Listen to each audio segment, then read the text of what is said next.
undue force. This is about me as coming into your pack. So here, all I want to do is get her used to me, a little bit of a bond here, but comfortable with being close to the context of accepting energy. So here, I'm not going to, so here I'm going to bring her in here a little bit too.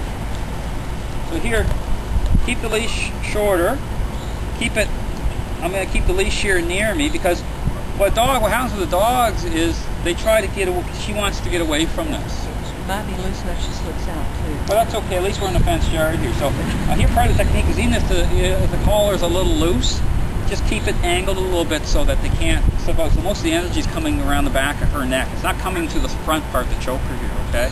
So all I'm doing here, just try to look at me as being the pillar. You know, I want to establish pack leadership.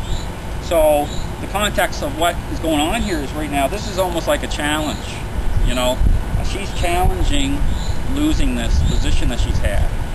So here, I'm not trying to take it in one day.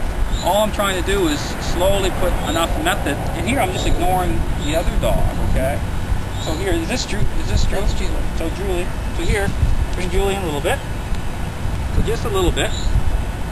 So here, what I'm doing here too is I want to keep her in a zone here. I want to keep her, that's why dogs jump above, I want to keep her close, getting used to being in the context of pack leader, as close to me. Dogs, you'll see them, when I'm doing method, is they try to stay away from this area here. You know, they'll try to escape and get away from it.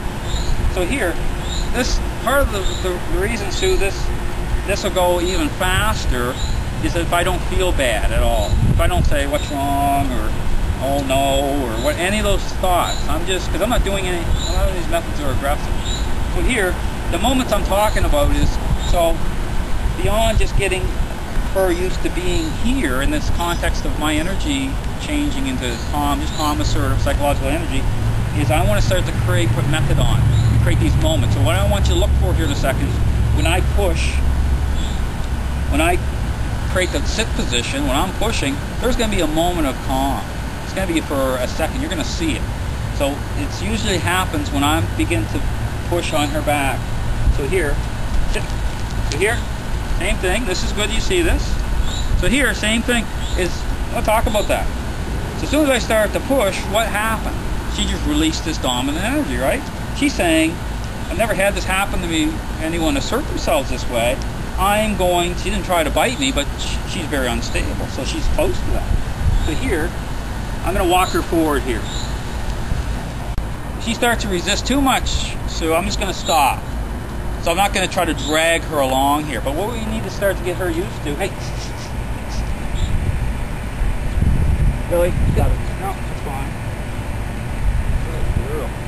So here, that's good. That's progress. She's now allowed me to push on her back a little bit. Dominant dogs don't like to be flanked. That energy coming up behind. They become very unstable. So here, I'm not, good girl. So what I'm doing there, you can see her just start to calm out a little. She's starting to calm out just a little bit here. She's looking up at me now. You know, so what it is, this type of energy draws her up like a magnet. I call this the paradox effect. Dogs, once they're in the dominant role, don't want to give it up. They're going to there's going to be some resistance, but it's in the taking of the role that matters. And what makes my method a little different here is that I'm not using aggressive methods and choke chains and such to take it. I'm using mostly this and just being calm and assertive. Feel. So here, instead of trying to go